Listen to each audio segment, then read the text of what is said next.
And here we go. We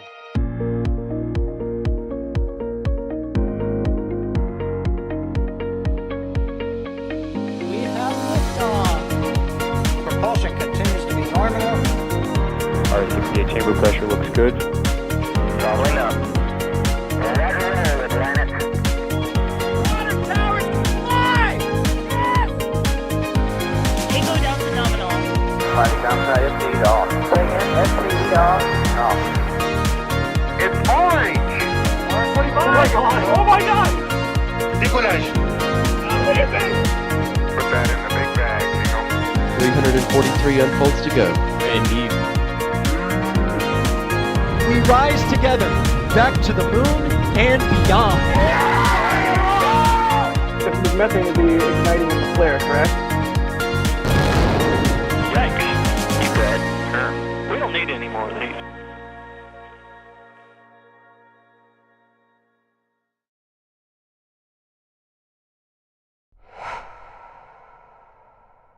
Good afternoon. You are taking a live look right now at Launch Complex 39A at the Kennedy Space Center, where we are set for another Starlink launch. This is the Starlink 6-51 mission, launching 23 more satellites into orbit. I see all the 5x5s in chat, meaning that you can hear me, and lucky for you all, it won't be just my voice that you get to hear. Also joining me will be Mr. Alejandro Alcantara Romero, or Alex. How's it going, Alex? Well, it's going great. I guess it's going even greater for SpaceX. This is, I think, the 8th launch in already 17 days. So they are at a rate of 2 days per launch kind of thing. And we have another one tomorrow. We were supposed to have had one today from Vandenberg, but it was delayed yesterday. So we'll see what's going on with that one, but definitely very, very active days for SpaceX and very great days, I guess. It's Vandenberg, I'm not surprised. Anyway, also joining us out in the field is Mr. Max Evans. Max, how's it going? Oh, it's going swell, Sawyer. Thank you very much. And good afternoon, everybody, to honestly what is absolutely a gorgeous afternoon here on Florida Space Coast, and especially here at the Kennedy Space Center. Yes, it's a weird concept. This is actually afternoon. It's not one of those 2 a.m. Starlink missions. I know, it's one of the few Starlink windows as of late that's actually been at a reasonable time for everybody, so always a welcome change. Oh, yeah. And then also we have Dee out in the field, who will be providing additional views as well. And then Mr. Ryan Caton will be in the back, running in the human hamster wheel, pushing the buttons, pulling the levers, and bringing all the views to you. So we mentioned briefly, this is the Starlink 6-51 mission. Alex, can you kind of give us a little bit of an overview of this particular mission? Yeah, so this is another Group 6 mission. It's funny because it says 651, but it's actually the 50th Starlink Group 6 mission. Because apparently they are not launching, or there are no signs at all of a Group 6-50 anywhere, so that's interesting. So yeah, we are on the 50th mission of Group 6. This is actually the 82nd launch dedicated to Starlink's second generation constellation, the 157th dedicated to Starlink overall. So you all probably know the deal. They're going to launch Starlink satellites into orbit, but no, not your usual Starlink satellites, although if you have been around for the last 50-something launches, then sure, it's similarly the same satellites, which are the Starlink V2 mini satellites. 23 of them are in that fairing there that you see at the top of the rocket, and they're going into a 284 by 290, 285 by 294 kilometer orbit, and at around 43-degree inclination. So essentially the same kind of shell that we see these satellites being launched for every Group 6 mission. And I guess the interesting thing today is not just the satellites that are being launched, the orbit and things like that. It's a bit more of the same in that sense. Today's mission is the 40th launch by SpaceX this year, and we're still like in the middle of April. So right now, and they're actually, because if you count the whole year, right, their cadence puts them essentially around 130, 135 launches overall by the end of the year. But if you only count this month's launch cadence, they're going even faster than that, because April has been crazy. Again, as I was mentioning at the beginning, this is the 8th launch of the month. That's an 8. Like a vertically positioned infinity symbol. I don't know how to explain it, but yeah, that's the 8th launch of the month. They have another one tomorrow, the 9th, in 18 days, which means that's essentially one launch every 2 days, which, if you think about it, that could mean 16, 15 launches, more or less, right? 15, 16 launches a month, which puts them well beyond 148 launches, right? So, that 148 launches goal that they have for the end of the year starts to seem a little bit more achievable. Now, obviously, that cadence needs to continue over time, and there'll be probably delays, scrubs, things like that, bad weather and whatnot. But it's very nice to see them hitting this cadence now, because they are demonstrating that they can actually sustain that cadence for at least 8 launches. Like, that's crazy, right? I remember back in the day, we used to have times where they accelerated the cadence for just a couple of launches, and then they went back to having a launch every 7 weeks or something like that. Like, it was going to be very crazy for all of us back in the day when that was happening. But yeah, that's essentially where we are right now. 23 Starlink V2 mini satellites into the 43-degree inclination shell of the Starlink Generation 2. So, what else is going on with the rocket? Wow, I mean, yeah, definitely not your ordinary mission there. 40, and that was after a slow start at the beginning of the year with a bunch of weather and a few technical delays. And I know some of those were attributed to weather, some to issues with ground support equipment, but the boosters, they've been doing pretty darn good so far. Max, what boosters flying today? Yeah, they really have, and they've been averaging around between a 35 and 38 day turnaround in between flights, which is remarkable. But on the docket today, over at LC39A, is booster B1077, about to embark on its 12th flight. So it has flown 11 times previously, both for launches and recoveries, which is always great. Most recently with the Starlink 6-43 mission, just under 38 days ago.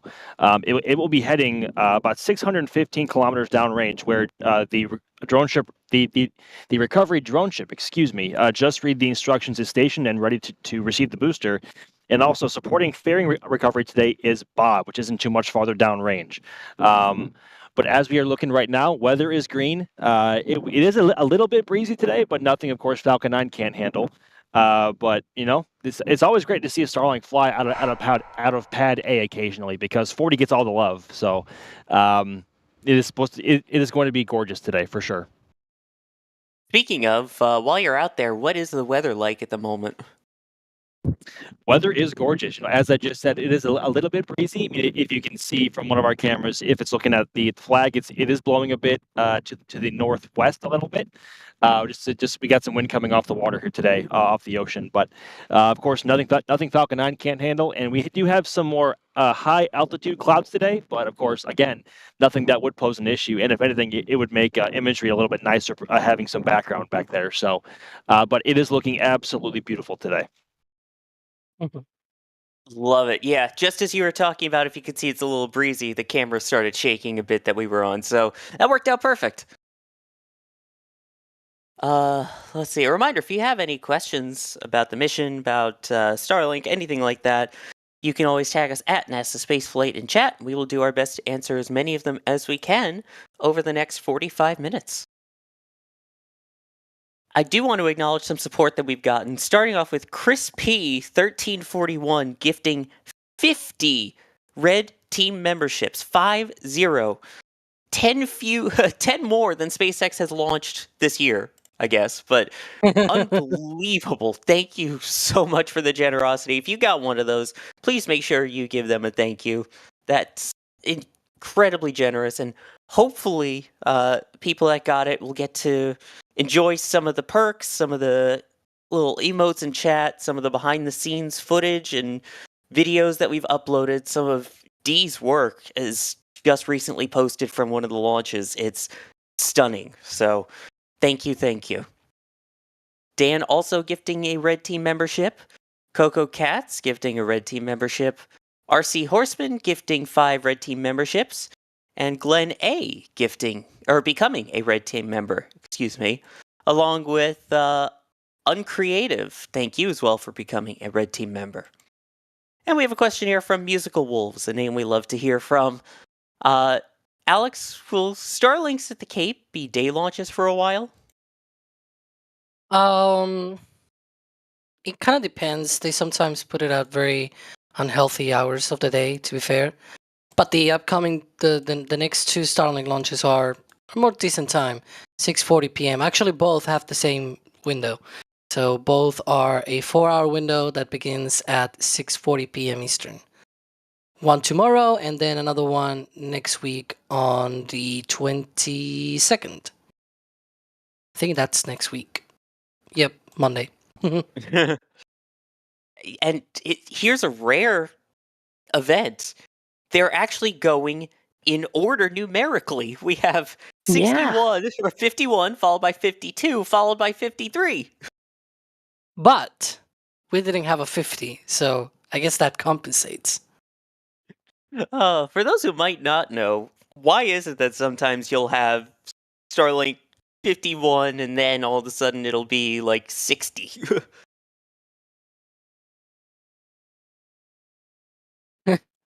Yeah. I'm waiting for the moment that I don't know, we stop seeing Group 6 missions, but I guess they'll keep coming because why not? Yeah. Well, the main reason for the numbering, and this goes all the way back, is that every mission gets assigned a mission number. This happened with Space Shuttle and everything like that. And once it's assigned, it's assigned. If something happens that causes a delay, that it needs to be pushed, and so another mission moves in front of it, it doesn't just magically change mission numbers. So that is continued to this day with the Starlink numbering. So if for some reason they're planning on Starlink 6-50 and they made some changes or whatever to the schedule and they move Starlink 6-51 up, they don't renumber it. So that's why sometimes they're out of order. Here's a question. Alex, also I'll pose this one to you really quick here. Looking at this view, you can kind of see at the top of the fairing, it's got little like blackened marks on it. Why? Oh, that's from the re-entry. Sometimes it gets a little bit dirty during the re-entry. Obviously, it's not like the Falcon 9 that gets sooty from its own suit when it re-enters. The fairing obviously doesn't have any engines on board. Well, it has the reaction control thrusters, but they're not, like Merlin engines with suit and everything. But you still get some I don't know, like burnt pieces and things like that. Like it just gets toasty. Essentially, that's the point, right? So it gets toasty and it turns into that grayish black kind of look. And to be fair, some of the black color on the booster is also from getting toasty. Like some of it is the suit, but also some of it is because it gets toasty during the re-entry. Like the whole thing just gets those marks. And in fact, sometimes you can remove, and you can see there in B1062 that is the booster has launched already 20 times. They remove sometimes suit from certain locations to be able to inspect like well lines and things like that. But even then, within that clear line, you can still see, like burn marks essentially. Like that thing has re-entered through the atmosphere at very high speeds, and so you really see those marks on like battle scars essentially on the booster. Yeah, and again, it's worth a reminder that it's the first stage and the fairings that are Mhm. recovered on these missions too. I know at one point they had mentioned that there were fairings that had flown, I believe, 20 times. We haven't heard many official word recently of how many certain halves have flown, if they've beaten that record or not. But they One thing have. that, Go ahead. yeah, I was gonna say one thing that sometimes happens as well is that there are moments where new fairings may trick you, and the reason for that is that um, sometimes they don't fully paint, or like the paintwork is very, let's put it out, let's put like very shoddy. Let's say it right. I was kind of like, should I say it or not? But okay, sometimes it's a little bit of shoddy work, and they don't paint it completely white. Like you can still see that, they say, oh, it's a new, because you see it, and if you weren't told that it's a new fairing, you will say, oh, that's used, because it's like dirty or grayish and things like that. But then, they tell you, oh no, it's a new fairing, and that actually has happened a few times before, where we have seen some hardware like that, even Falcon heavy nose guns or things like that, and they were like a little bit toasty or grayish and things like that, and it was actually they were just new, but they were dirty. It also has happened a few times, even with second stages. Like sometimes second stages have what appear to be soot marks, and it's probably that they don't fully paint it correctly. I don't know. I'm not talking about the gray band. That's a whole different thing. But essentially, like sometimes they look dirty. Like they look like they have these grayish colors on them, as if they were sooty from like a re-entry or something. And yeah, they just get dirty. That's the excuse I'm going to use when you look at the paint job on the walls of my house. That's fine. SpaceX does it. I can already do it, right? Exactly. What's a little dirt on the wall? It's nothing. Here's a question, and Max, I'll throw this one out to you. David is asking, when will we start seeing drone ship landings in the Bahamas? Is that coming soon? That should be coming very soon, but it all depends on when SpaceX opts to fly that way and station the drone ships in the new area that they have actually been granted, and now have a new agreement with the government in the Bahamas. Because beforehand they were stationing the drone ships just outside of the Bahamas, because the flight path of Falcon 9 would have taken them directly over the Bahamas, and that would have been, I guess, not ideal or desired by the residents and people and the people of the Bahamas. But they have recently they have formed an agreement that would allow their government and their people to allow the drone ships to be stationed within the much calmer waters, I should say, within the islands of the Bahamas. So, I mean, they have that in place. Everything's in place for them to actually do it, but now it's just a matter of time for SpaceX to actually program Falcon 9 into a flight path that takes them over that way. So we thought it would be sooner than this, but we haven't seen anything of that sort yet. So hopefully not too much longer from now. Yeah, I mean, the 8 dash missions are starting to appear on the books, so that'll be fun to see, and hopefully, well, some people down in the Bahamas will be able to get some good views of it. Yeah, because right now the schedule, it kind of looks like they're gonna be doing. So this is Starlink next. So after that it'll be tomorrow from Pat 40. That's another Starlink 652, essentially 653. It seems like it'll be from here from 39A, and then Galileo launching from Pat 40, and then after that we'll probably figure out whether we have a 654, or we're gonna get back on the, well, not back, but like we're probably gonna get into the Group 7 and Group 8 missions. We'll see which one is the first. I think at one point the first was gonna be 728, but they canceled their plans for that, and they have reverted back to having a few more Group 6 missions. We'll see what they do. We will see. The other thing that we will hopefully start seeing soon is some frost on the vehicles. We are coming up now at T-minus 35 minutes. We should hopefully have gotten a go for fueling of Falcon 9 just a couple of minutes ago from the Launch Control Center. And if that's the case, then fueling should be beginning any second now. And that would be loading up the vehicle with the RP-1, which rocket propellant 1, the refined form of kerosene, as well as the LOX, the liquid oxygen, or I haven't said this word in a long time, or the LOXygen. So I like to call it on board. Oh boy.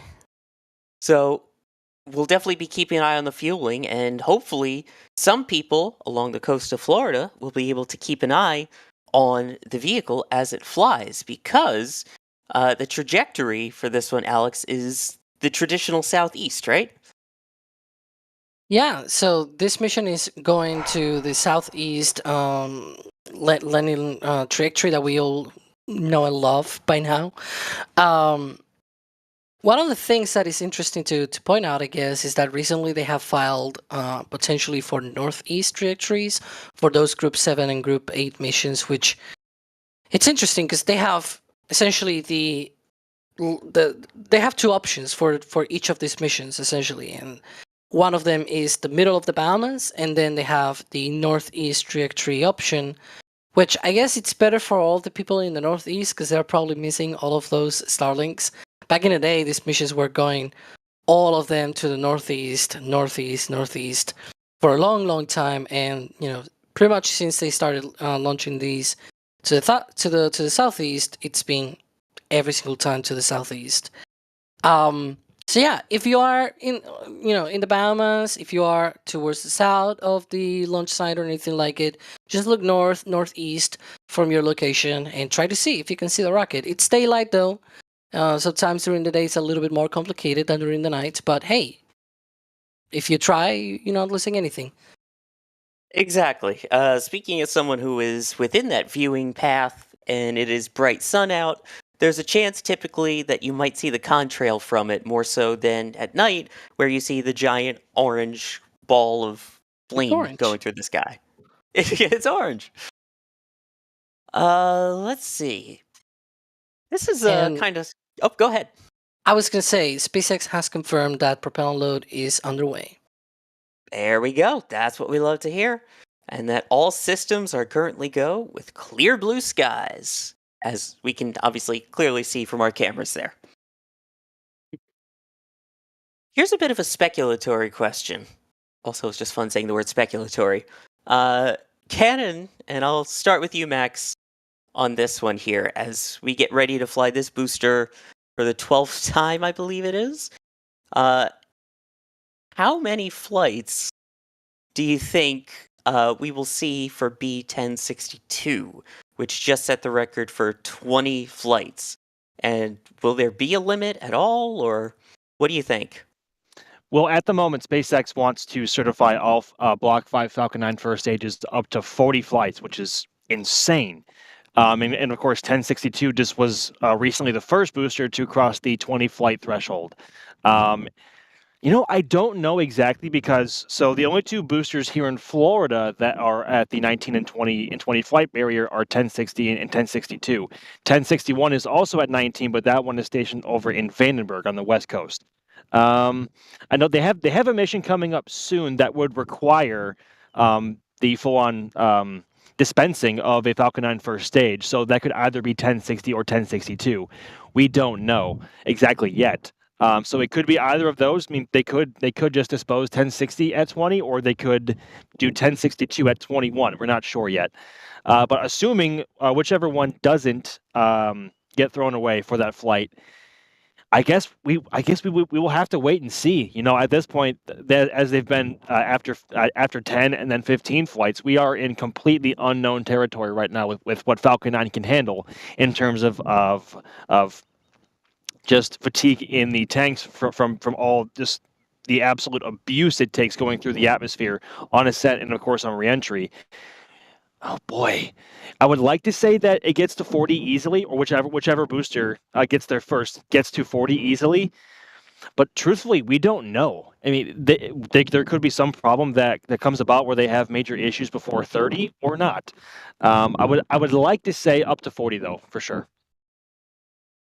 Wow, that's a heck of a push to try and get to 40. I mean, obviously, you would think that there'd be some minor maintenance and things in between, but the fact that not only are we talking about the fact that this is at 20 flights, but between flight 19 and 20 for that booster was weeks. It is just mind-blowing. So you always got to keep in the back of your mind of, are they turning it around that quickly? Is the booster still good for 20 more flights? Well, after 10 flights, of course, we have to think back to when they had to recertify the boosters to fly after 10 flights, and then 15, and then there was a big pause at 15 for 1058, rest in peace, and 1060, because going up to 20 seemed, I guess, to be that seemed like a very, what's the word I'm thinking of here? It was very adventurous, I guess, to say, at least at that time, that a booster could fly 20 times successfully and keep going. So they had to certify them to get up to 20. And now I think they have to recertify 1062 and 1061 again, or 1060, excuse me. And of course eventually 1061. Once they're at 20 to keep going, I assume in 5 flight increments. But they could go on for well more than 40 flights. We honestly have no idea. Yeah.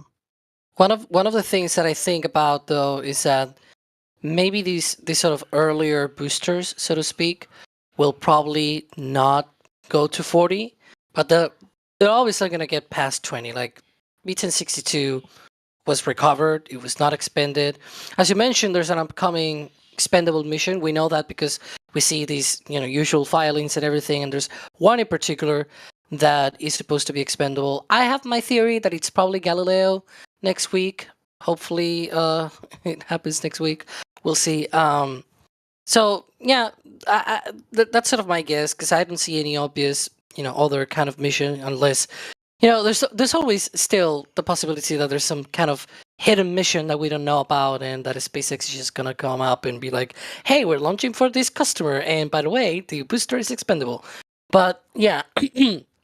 The thing is, for example, this booster, which is B1077, I see it more likely arriving at 40 launches than 62, because this 62 is older, and also when B1077 was sort of starting to fly and things like that, they were a lot deeper into the flights. Like, they were already doing 10 flights and things like that. In fact, I think they were already doing maybe 15. Yeah, they were very close to a 15th launch. I'm looking here at things. So yeah, like when this booster was starting its career, they were already very deep into these reuse stuff. Whereas 62, for example, that was very early. It, the record was like maybe 5 or 6 launches or something like that. So they had more experience building all of these boosters in the 70s, and let's not talk about the 80s, for example, which are already starting to launch. Those, they have dozens and dozens of boosters of experience, launching many times, well past 5 flights and things like that. They have a lot of experience already, and they make these little changes to these boosters to make them more easily reusable, and not just like in the money that you need to be able to turn them around, but also the kind of work, the less work that you need to do on them, the better, because that means you can just roll them out and ready to go. Heck, I mean, even unfortunately bringing up 1058 again, like they were saying that newer boosters have better stabilization for once they're on the drone ship. It's those small little things that on the new ones that should hopefully make it super quick and easy to turn them around and fly them dozens of times. Sometimes we get asked things like, why do they still fly with new boosters on crew missions if they are, they are allowed to use reusable boosters? And it's like, well, when you ask to NASA, like, why is it that you do this? They say, well, you know why? Even though it's a new booster and probably a reused booster has more experience, this new booster has all of the previous experience of many previous boosters on them, and so all of that data has been fed to make this booster in particular.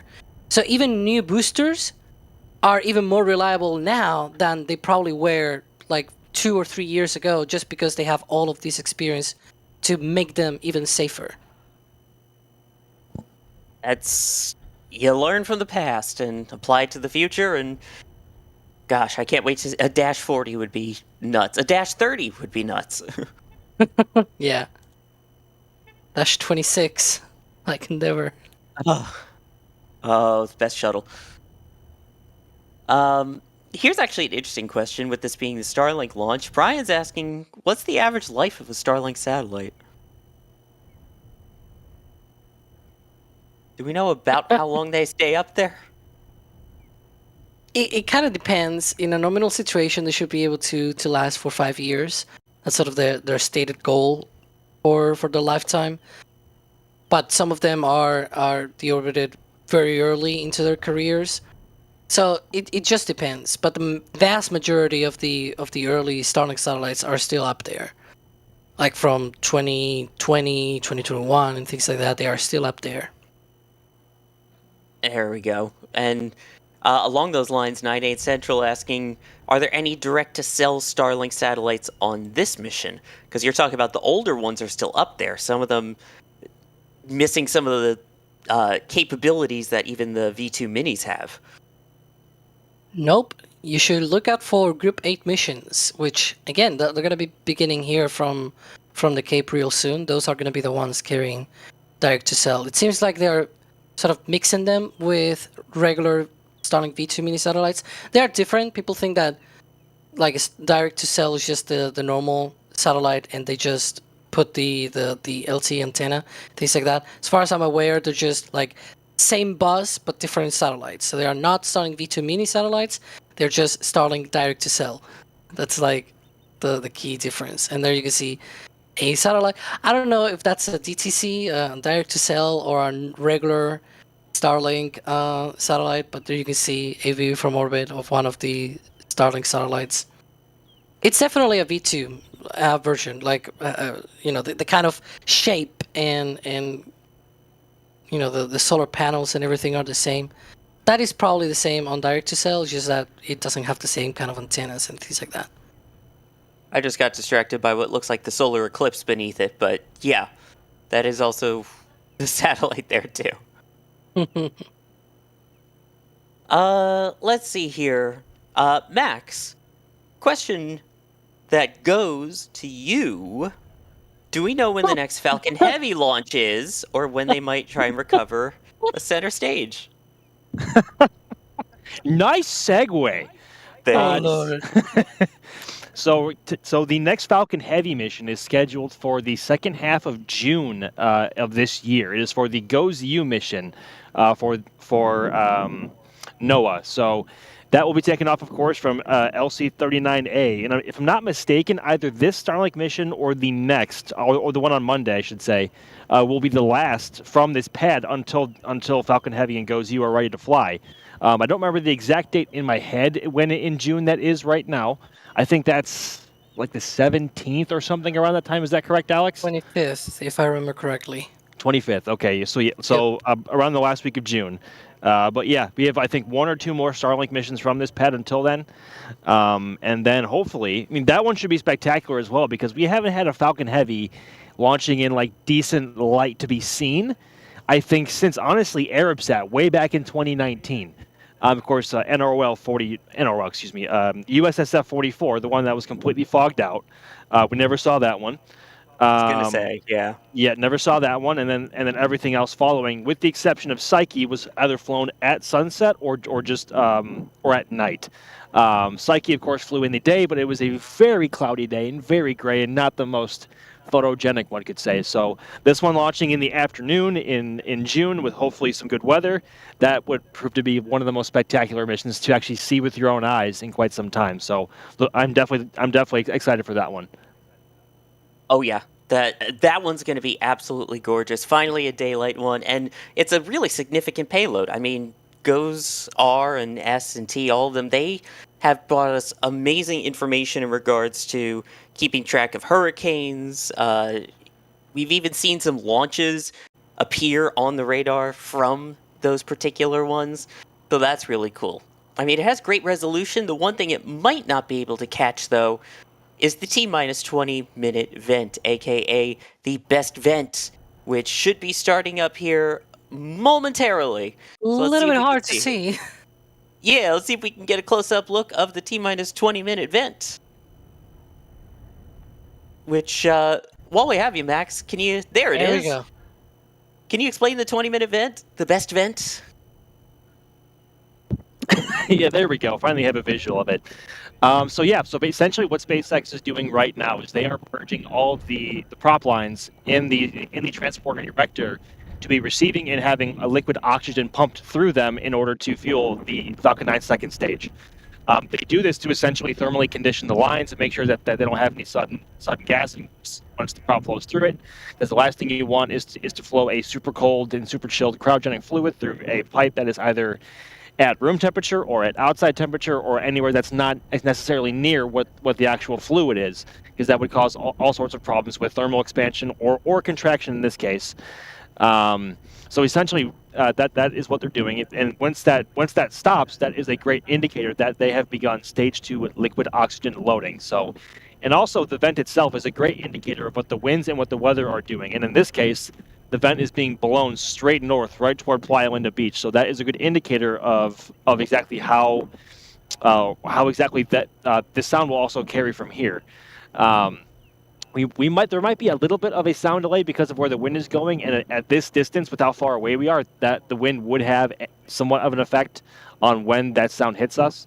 So, but yeah, that should be finishing up here in, I think, just about a minute and a half from now. And of course, like I said, once that stops, that is a good indicator that they have begun stage 2 LOX loading. So. There you go. According to our little countdown timer here, 2 minutes and 20 seconds until that stage 2 LOX load begins, which we are getting that much closer to the launch itself. And I gotta say, anyone that's got to be at Playa Linda today, if it's blowing that hard that way, they are going to get amazing sound for this one. Yeah, the wind is blowing right at them today, and it's a real treat getting to watch Falcon 9 fly during the daytime when Playa Linda Beach is open. And of course, with us now being past daylight savings, Playa Linda Beach is now open until 8 and not 6 p.m. So there's plenty more hours in the day for anyone to go over and plant themselves waiting for a launch to hopefully see one. So everyone who's watching over from that way today is going to be treated to a real show for sure. And honestly, highly, highly recommend, if it's open and it's a 39A launch, definitely try and watch from Playa Linda. You're not going to get that much closer than that. It's stunning views there. So, and if you're not sure about Playa Linda and best viewing sites, don't forget we also have a video on the channel about how to view a rocket launch from the Cape. A look at that. It is going through the fixed service structure there. Haven't seen that in a while. Yeah, with no cladding now, it kind of goes through. If somebody was standing there, it would be awfully refreshing to be feeling that in the summertime with how hot it can get. And hey, it's oxygen, so there will not be, I mean, it will be a bit dangerous from a flammability standpoint, but not from a, if you inhale that, you're just getting oxygen, essentially. Yeah, I mean, don't go up there and strike a match, but yeah. Still breathable. Yeah. There's a reason why Falcon 9 has a 1 mile blast danger area. Do with that information what you will. Also, look at that. You can see the cutoff instantly then and there as the last puff goes through the fixed surface structure. That was awesome camera work there from the team at the Cape. So that that indicates they are now into liquid oxygen load. On stage 2. Yep. Beautiful. Here's a good question from Matrix. So you talked about this, going southeasterly, going into, what was it, a 280-ish kilometer orbit to start? How long does it take Starlink to reach their operational orbits? And does a launch delay significantly affect that? Yeah, we get that question very often, especially on this space flights. Because for essentially those that may not watch that, it's a show that we have every Friday by Alicia. I tend to write that along with other co-writers and things like that. We have Ryan, hi, you're operating and everything, but he's also editing. So we have that every Friday, and the thing is, what I try to do at least is that if there are multiple Starlink launches, the last one of the week, I go and talk about how many total Starlink satellites have been launched, how many of them have re-entered, and how many of them are in operational orbit. And what tends to happen is that sometimes, depending on the week, we get the usual question of why is it that there's like about 1,000 satellites that have been launched and they are not in operational orbit. And it's like, well, the reason is because they are still in racing, they are still racing and being checked out and everything. They use ion thrusters. So ion thrusters take a while to get up. They are low thrust, but very efficient.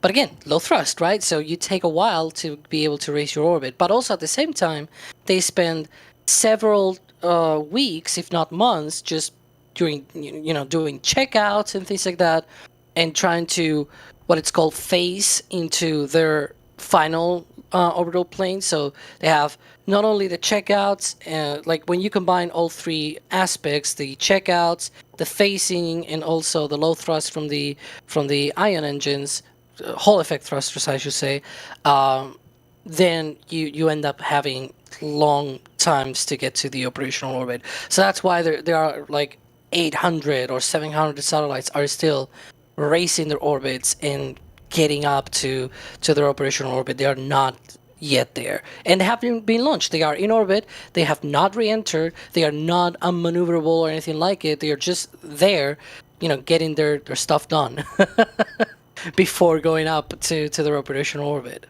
Just getting their stuff done. I like that. Yeah. Really quickly, I want to thank Jamie for their support. They didn't leave a message, but thank you very much anyway. It's still appreciated there. Let's take a look at the... Oh, we had the timeline there for a sec. You can see we are getting that much closer to the launch itself.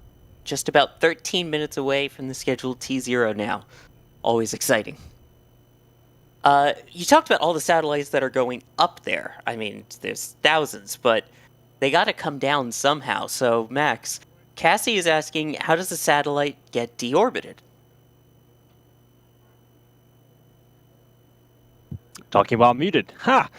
So typically, all the satellites that are put up into orbit now, at least from the U.S., have a fuel reserve in their thrusters if they have them to essentially fire retrograde and deorbit themselves and burn up in the upper atmosphere, or they fire their thrusters and put themselves essentially into a parking or graveyard orbit, thousands of kilometers well above the atmosphere.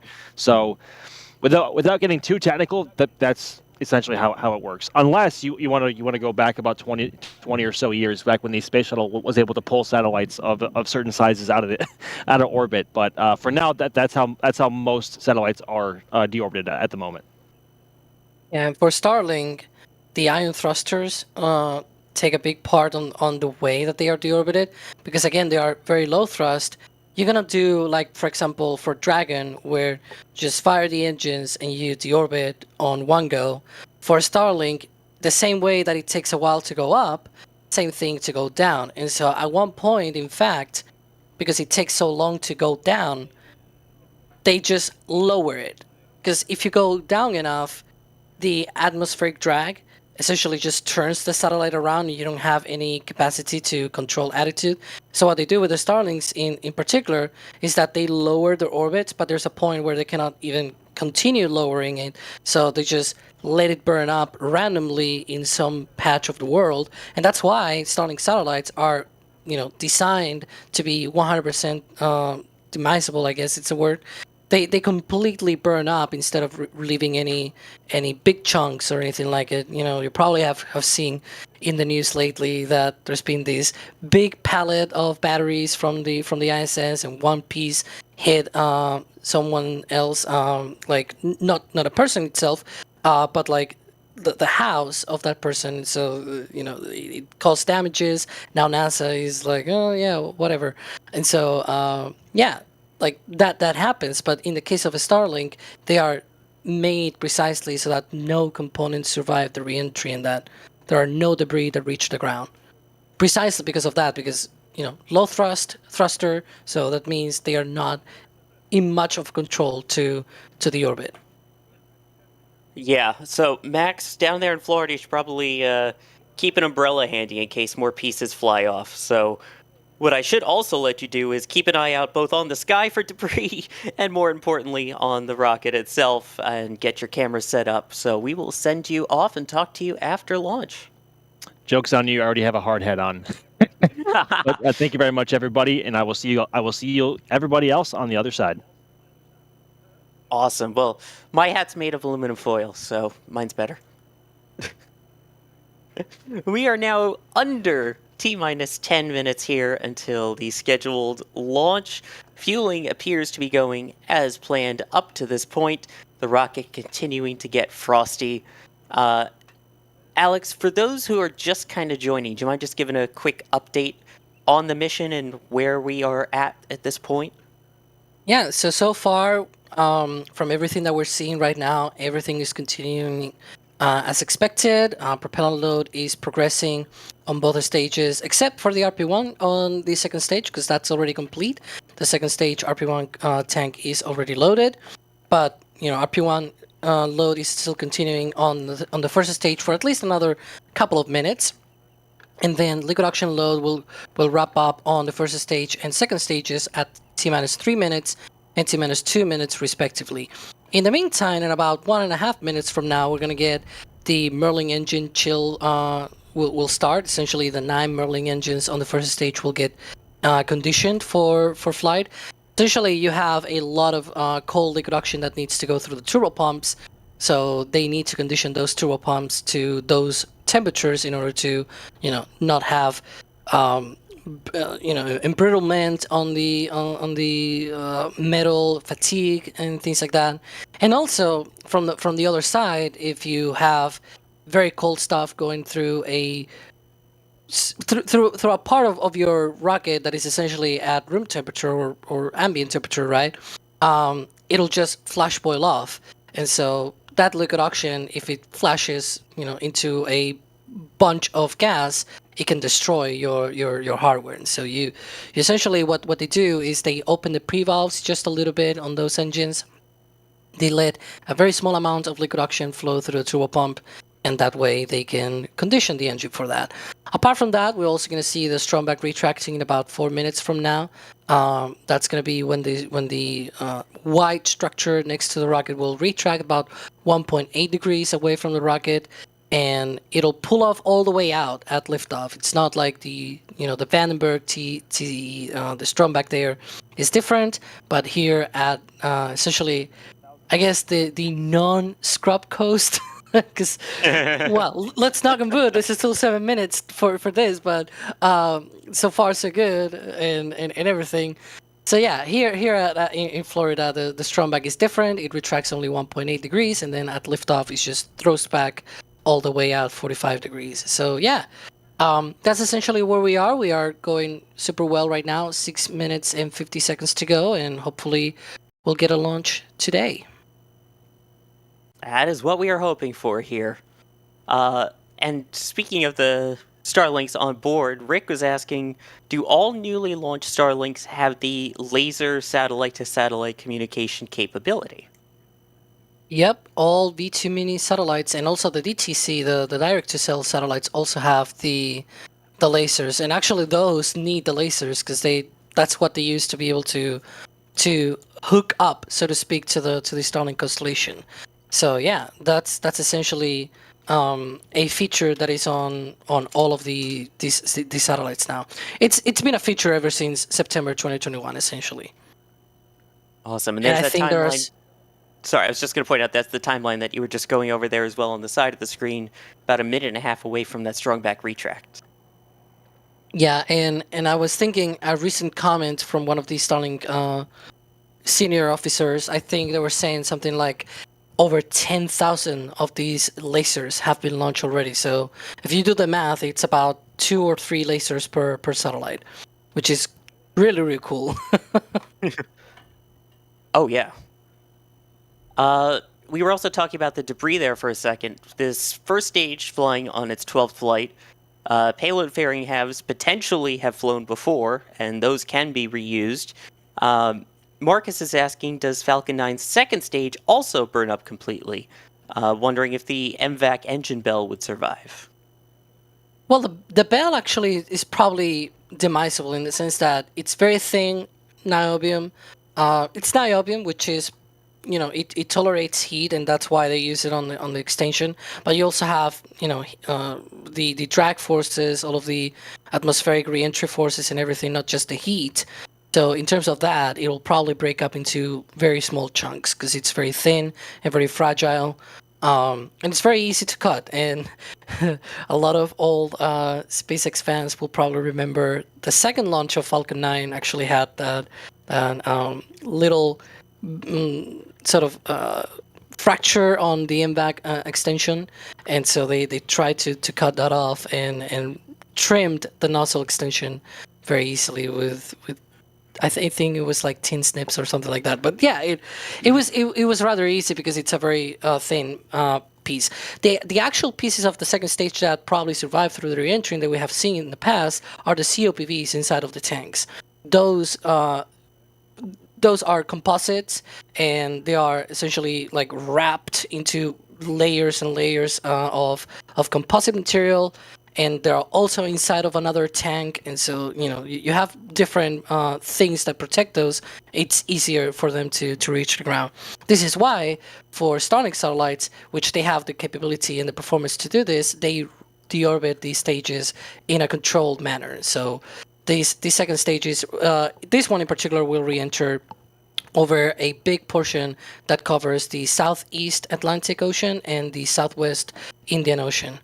Just to keep company with Ship 28. I'm going to keep saying that for a long time, but it's true, because it's a very similar location. Yeah, just south of South Africa, potentially along Madagascar, that area. Mm-hmm. You can kind of see it from this angle, but the retract has occurred on the TE there, on that strung back. So the clamps have moved away from underneath the fairings. It's leaned back that 1.8 degrees. And a reminder, that is what provides all of the fueling into the vehicle, also provides electrical power, communications, even conditioning for inside the fairing to keep the payload at a certain temperature. So all of that from the TE, but still attached for now. We'll throw back, hopefully, at liftoff. Yeah. And we can tick off already the next step there, because stage 1 LUX load is complete. They are just wrapping up right now the stage 2 LUX load, and that'll mean Falcon 9 is fully loaded with propellants. So that is always cool, because that means Falcon 9 is just huffing and puffing and everything, and just ready to get launched.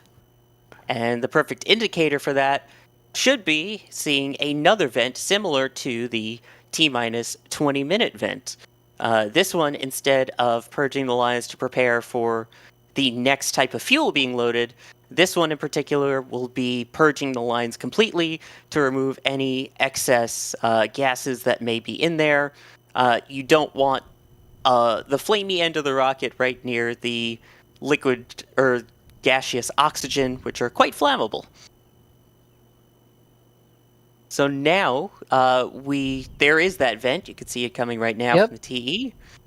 Stage 2 LUX load is complete. Everything appearing on schedules. We are now 90 seconds away from liftoff. I wonder if we have the usual water tower vent that people are always concerned about. Yes, the water tower does tend to leak occasionally, but that is expected. On purpose, yeah. Yes. We are now coming up on the 1 minute mark at T-minus 1 minute. That is when Falcon 9 enters startup. That's when all of the onboard computers take control of the countdown inside the vehicle. That is also when the tanks are pressurized up to flight level. And that should be underway as we speak. Next, we should be waiting for the go for launch from the launch director. And we should get confirmation of that hopefully shortly.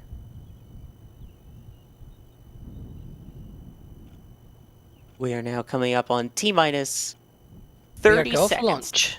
And we have the go for launch as we hit T-minus 30 seconds here. Reminder, we're about 3 miles away, so there will be a slight delay from when it launches to when you will actually hear the liftoff itself, and we'll make sure you're able to hear that. And look for the engines. This is the best pad for that. Oh, yes. Keep an eye out for the rainbirds, which is the water deluge. Keep an eye out for a green flash, which will be the T-tab igniting the engines.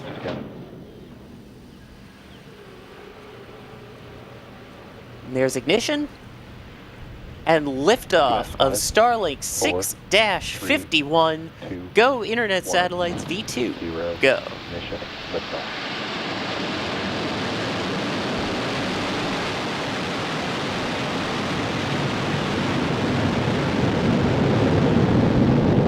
Vehicle is pitching downrange. M1A chamber pressure nominal.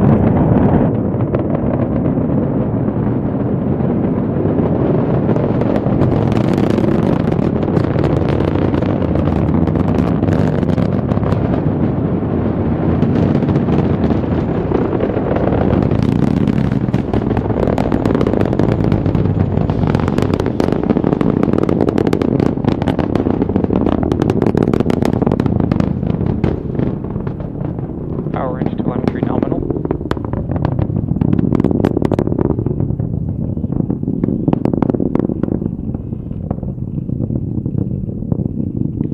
Falcon is supersonic.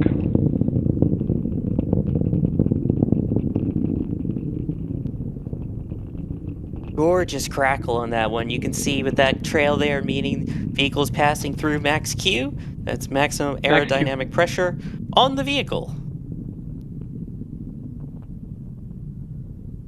And of course, the plume expansion as the vehicle gets higher up into the atmosphere, where it's thinner. Look at that.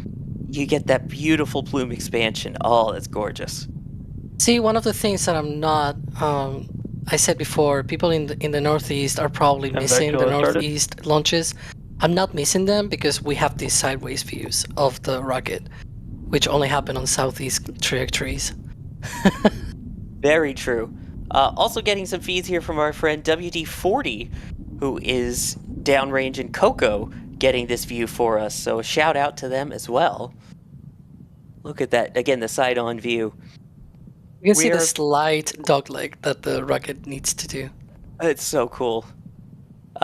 We are about 15 seconds away from 3 events in rapid succession. Starting off with MECO, main engine cutoff, when the 9 Merlin 1T engines shut down, followed by first and second stage separation, and then followed after that by the ignition of the Merlin vacuum engine, what's known as SES-1, second engine start 1.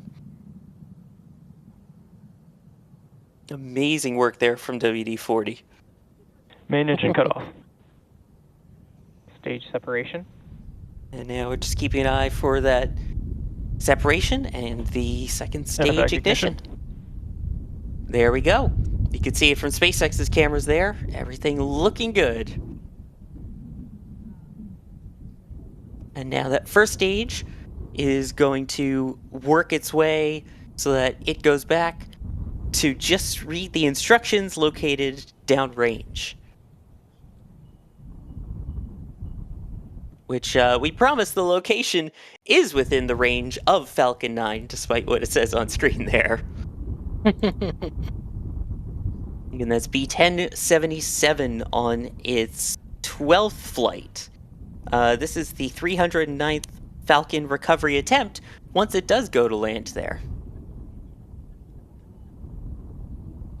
I mean, the views going uphill for that, at least, were absolutely stunning. And again, Dr. WD40 on Twitch is so kind enough to get us those extra views, in addition to our tracking cam, in addition to Max and D. We are trying to get the SpaceX feedback. It appears to be down at the moment. It appears right now they are having some troubles there. This time it's not our fault. Correct. This is a SpaceX issue with it, so as soon as they get the problem worked out, we will be able to bring you those views as well. In the meantime, though, do we have Max back? We'll see if we have Max back to give us a little update there from the field. It appears not just yet. But look at that moonshot, too. Just beautiful day for a launch. Beautiful clear skies there to see that moon. Max, now I believe we have you. How was that from the field perspective? You know, I always forget how much of a difference it is seeing Falcon fly from 39A and 40 from the press site. Because for us here to 39A, it's about 3.5 miles, maybe 3.4, 3.5 miles. To 40, we're just over 4 miles. I want to say around 4.2, 4.3 miles from like 40 here. And you can hear it, and you can absolutely hear and feel the difference. I mean, today we're just on top of the hut, and I forget every single time, especially with Falcon Heavy, just how much the roof up here just like shakes and vibrates. It's incredible. And the sound is just so much more punchy, and especially with it's not cool today, it's not chilly today, but the air, it's not super hot. So the sound itself had a decent amount of air to travel through to get here, and that's why we felt it so much. But that was incredible. We saw it all the way up to just past Seco, and then we lost it. So I'm sorry, Miko, excuse me. And then we lost it because obviously it blends in with the blue sky from our perspective very easily. So, but that was beautiful as always. Oh, yeah. And again, great camera work, you guys down at the Cape there. Always appreciate that. And just a reminder, SpaceX's public feed has kicked the bucket, we'll say. We currently don't have anything from them. We don't know if it's a SpaceX issue or an X issue, but at this point, we are looking at DAS's favorite view of an empty launch pad. Meanwhile, we should be approaching the entry burn here shortly, which, if it were at night, we might have a chance to see, but it's very difficult to see here during the day. It's already being completed right now by my timeline, essentially looking at the clock that I have. Yeah. Well, we'll keep an ear out. Hopefully, we'll get some updates that the booster has landed successfully. That's what we want to really hear. In the meantime, while we're waiting, Steve, thank you very much for gifting 5 Red Team memberships. Maximilian, thank you for the support. No message, but as always, still appreciated. And Natalie saying, grateful for this channel, love learning about the program. Well, we're glad you enjoy it. We always, we love talking about it, and if we can impart some wisdom on others, why not? We should be coming up on the landing, and hopefully, again, SpaceX will give us an update when everything has completely touched down there. I joked in the back channel that we should treat this like an NRO mission, like one of those Delta missions. We cannot see the rocket, right? So at least with an NRO mission, I mean, they showed the first stage booster, but yeah, true. Yeah. At the request of the customer, oh wait. Yeah. That's always the go-to line. At the request of the customer, we are ending our coverage here, although the customer is SpaceX themselves. I know this probably isn't the case, but just imagine for a second that was because of Starshield. Oh, goodness. Landing burn should be underway right now. Starshield being some of the ones they have up that are used for military applications, in addition to the regular Starlink satellites, by the way. See, the funny thing is, I think if you refresh, it shows that the booster has landed. That's more than I got, but yeah. Yeah. I think I can sort of skirm on that, that they have landed the booster. So that's at least something. Progress. There we go, yes. Yeah, they're trying to regain the connection, I guess. Based off of one quick screenshot, it appears that Alex is able to grab. It looks as if the booster is successfully landed on Just Read the Instructions, P1077, now completing its 12th flight, soon to hopefully get ready for its 13th. And this is the screenshot, Alex, that you were able to grab really quickly here. Yeah. Very quickly, because, boy, are they having trouble with this? But yeah.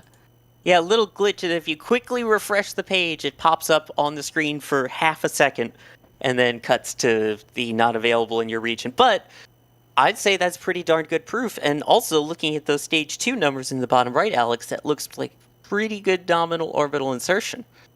Yeah, it's pretty much the expected. I mean, it's still not yet, but I kept refreshing and doing the trick there, and I saw the correct numbers. So yes, it looks like they are in a nominal orbit. Fortunately, the coverage was not the best from them, but you know, But the things most important happen thing, always. the most important thing is mission success. That's really what it comes down to. I mean, there's still one more burn of the Merlin vacuum engine up in the second stage, SES-2. That's about 45 minutes from now. And then they will deploy those satellites into their initial orbit, slowly working their way up to their planned orbital shell.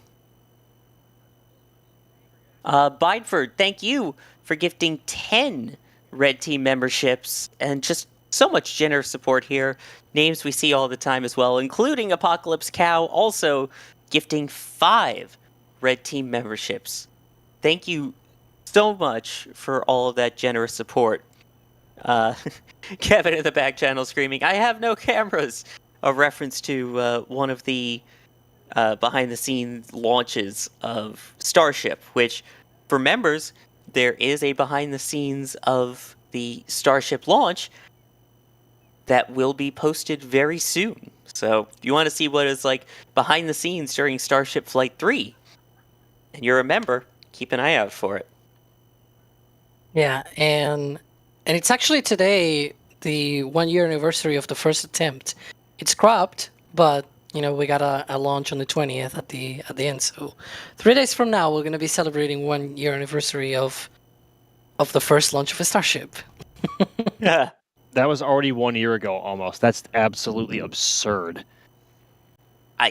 Yeah. Time flies, and Starship flies 3 times. All right, here, let's take a look at the replays. First, we've got a really close-up view of that. Okay, that's really cool. These are the views from some of the robot cameras that we have stationed out at the Cape, including one that was being tracked by Roger behind the scenes. I love how from this angle you can also see the pitch downrange there. Absolutely gorgeous views. And then the wide angle shot, the press site with the water.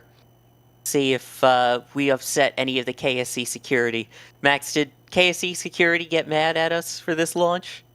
Well, I'm not over on the press site lawn to hear any growling or any other angry noises that the security might otherwise make. That's mostly heard for late night Starlink missions when we're over on the lawn for 40. So being over here up at our building, I don't see or hear any alligators. I would say thankfully, but I love seeing them around here. But not that I heard of today, unfortunately.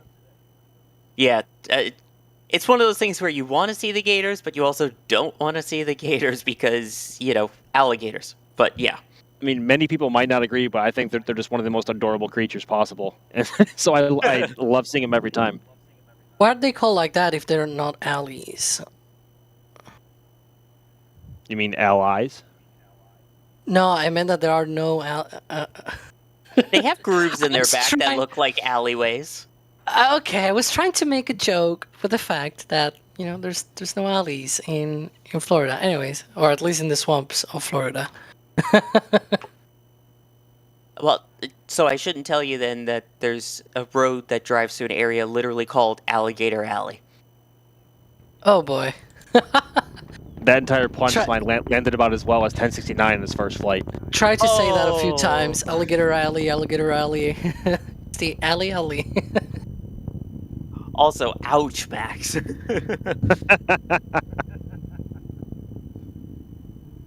Again, love that moment you could see when it passes through Max Q. It's that little extra contrail from it. Yeah, I had a bit of an issue here with the camera handle bumping into the screen I have here, and which normally I don't have to account for because we're looking at 40 and not Pad A going southeast. But I found it again quickly. Excuse me. What are words? And then you might be able to see it just past Miko and SES-1. And then, of course, it just blends in with the light blue sky, and we lose it at least through our cameras and our eyes. So, yeah, that's one of the downfalls of flying at night is you can't, or excuse me, during the day, is because you can't follow it for anywhere near as long because obviously there isn't a bright exhaust, either cloud or like bright spot from the MVAC nozzle to follow in contrast against the dark sky. So at this time of day, it all blends in. Yeah, it's a little trickier. And like you said, the monitor, you have an external monitor attached to it, so you can get a larger view than just through a tiny viewfinder to help keep track of it, right? This camera actually has no viewfinder, so it's all on the external screen. Oh, well, yeah, that makes it a little easier decision then, yeah. And looks like we're getting it right up there to Miko, as you mentioned. That small, tiny dot. Unbelievable. Again, great tracking work there. We've got more replays coming through here too. I know D is trying to work on getting a cool replay as well. This is the view from SpaceX's cameras as well, before things cut out.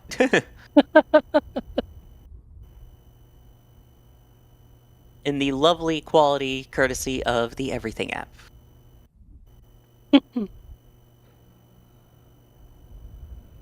Again, beautiful clear skies. Never gets old. SpaceX confirms nominal orbital insertion and first stage landing. There we go. That is what we really wanted to hear. It has landed.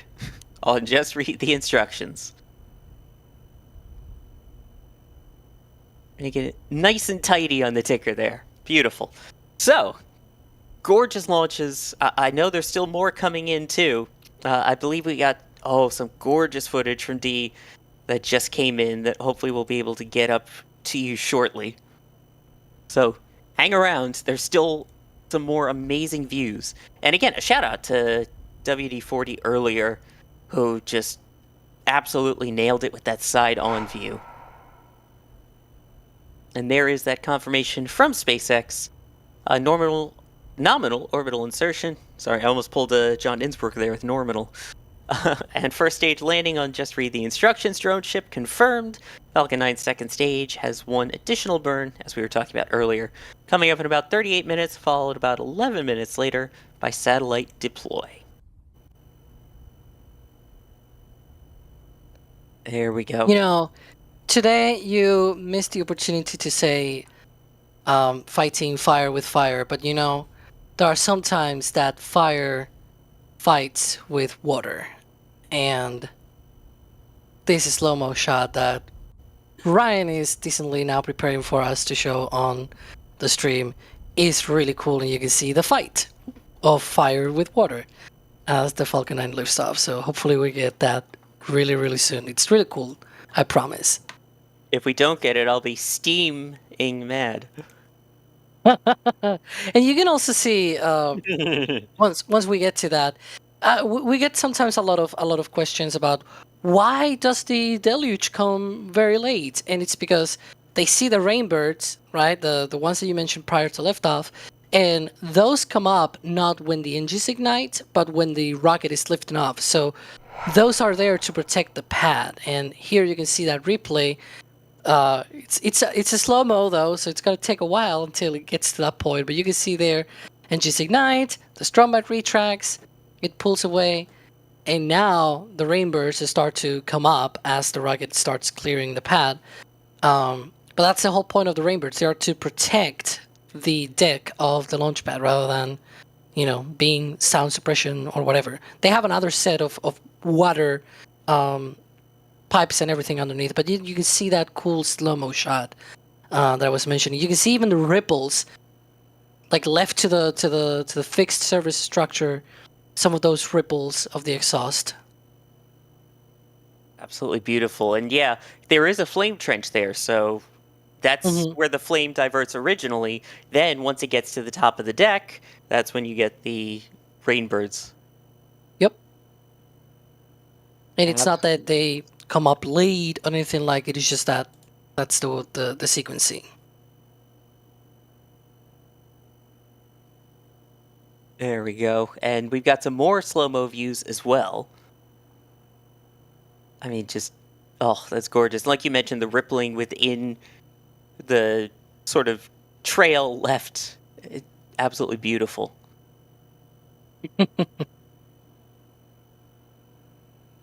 It's always amazing to see, apparently this slow-mo video is running for like 3 minutes, but you can sort of see there that huge cloud of gases or like the steam that is left over. More Oh, yeah. slow-mo here. Absolutely. I You mean, can see the Stromberg pulling away, all of those umbilical lines pulling away. Now the rainbirds come up as the rocket lifts off. and at this point, the water tower not leaking. I want to point that out, as we were talking about earlier. Sometimes it does create its own rainbird stream. It's funny because as we see this as slow-mo, the Stromberg was retracting, but on the right, on the live view, the Stromberg is going back up. It is going back up. Look, perfect timing. There we go. Gorgeous, gorgeous slow-mo there. And that is from D out in the field. So again, shout out to D. They do amazing work and great slow-mo video. So really appreciate it. And we can't forget some of the footage that we also got from Max out in the field there. Max, thank you for joining us and for your views. Hey, it's my pleasure as always, everybody, and thank you so much for tuning in. I mean, the only reason why we are able to keep doing what we're doing is because y'all keep coming back and keep supporting us. So this never gets old, and we're always happy to provide views and cover all these always exciting launches for everybody. So thank you very much, everybody. Yes, and also want to thank a bunch of other people that were out there making this possible. We had another track from one of our Cape Cams that was done remotely by Roger. Dr. WD40, as he's known on Twitch, getting that side-on view from Coco. If you don't follow him over there, definitely follow him. Does some rocket launches. He also does metal detecting. I met him at a launch once. Phenomenally nice guy. Really great content. So highly recommend that as well. And then, of course, we have behind the scenes, we had Ryan Caton. Thank you for pushing the buttons and pulling the levers as best as you could with all of the craziness going on here and SpaceX deciding to be SpaceX. Also, Kevin Michael Reed in the background helping out as well. And then, can't forget my co-host here, Alex. Thank you for joining us. It's always a pleasure, and, see you tomorrow. I'm not going to be on commentary, though, but I'll be around, as usual, watching the next launch. Same. It will be a different commentary team. Who? You'll have to tune in and find out, but the next launch is Starlink 6-52. It is tomorrow, 6:40 p.m. Eastern Time is when that launch window opens. Hopefully we will see you then. I have been your host, Sawyer Rosenstein, as we take one last look at the moon here and say thanks for watching. We'll see you later. And here we go.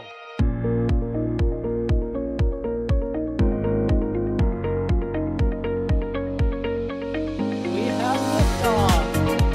Propulsion continues to be nominal. R68 chamber pressure looks good. Following up. Roger, the planet. Water towers fly! Yes! Echo down to nominal. Flight SpaceX off. Bring in SpaceX off. It's orange! Oh my god! Oh my god! Décollage. Put that in the big bag, Eagle. 343 unfolds to go. Indeed. We rise together, back to the moon and beyond. Methane will be igniting in the flare, correct?